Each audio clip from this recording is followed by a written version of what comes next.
பொறாமப்பட்டு கொலை பண்ண நினைச்சாங்க. ஆண்டவர் தப்ப வைக்கிறார். கிணத்துல போட்டாங்க. கிணத்துல போட்டவனை இஸ்மவேலுக்கு வித்தாங்க.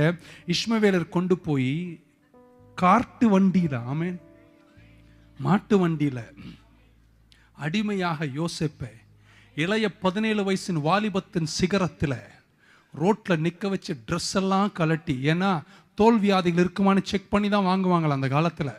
ஃபுல் ட்ரெஸ் நேக்கடா ரோட்ல நிக்க வச்சு 100 100 100 150 150 200 200 250 ஏலம் போட்டு வித்தாங்க. அவனை ஏலம் போட்டு குப்பையில வித்தாங்க யோசேப்ப. போத்திஃபார் வீட்டுக்கு போகிறான். அங்க ஒரு பொம்பளை, அது நிமித்தம் சிறைக்கு போகிறான். சிறையில போய் பானபாத்திரக்காரனையும் பேக்கரையும் சந்திக்கிறான். அங்கிருந்து கர்த்தர் அருமையா அவனை வெளியே கொண்டு வந்து எகிப்திலேயே ராஜாவின் அடுத்த இடத்தில் அமர வச்சு அழகு பார்த்தாரு. அன்றியும் அவருடைய தீர்மானத்தின்படி அழைக்கப்பட்ட உங்களுக்கு சகலமும், everything, அவனை கொண்டு போய் அழகு பார்த்தார். ஆமேன்னு சொல்ல மாட்டீங்களா?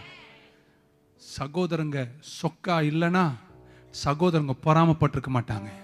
சகோதரங்க பொறாமப்படலனா அவன் குழிக்கு போயிருக்க மாட்டான். அவன் குழிக்கு போலனா இஸ்மவேலுங்க வாங்கியிருக்க மாட்டாங்க. இஸ்மவேலுங்க வாங்கலனா அவன் போத்திஃபார் வீட்டுக்கு போயிருக்க மாட்டான். போத்திஃபார் பொண்டாட்டி இல்லைனா அவன் சிறைக்கு போயிருக்க மாட்டான். அவன் சிறைக்கு போகலனா அவன் எகிப்தின் ராஜாவாக மாறி இருக்க முடியாது.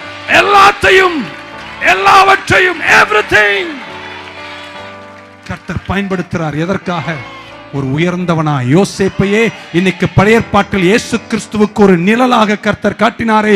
அத்தனை சுபாவ தன்மை உள்ளவனாய் உயர்ந்து நிற்க கர்த்தர் அவன் வாழ்க்கையில எல்லாத்தையும் பயன்படுத்தினார். என் பலவீனத்தில் அவருடைய பலன் எனக்கு பூர்ணமாய் விளங்கும். In my weakness his strength is made perfect. When I am weak then I am strong.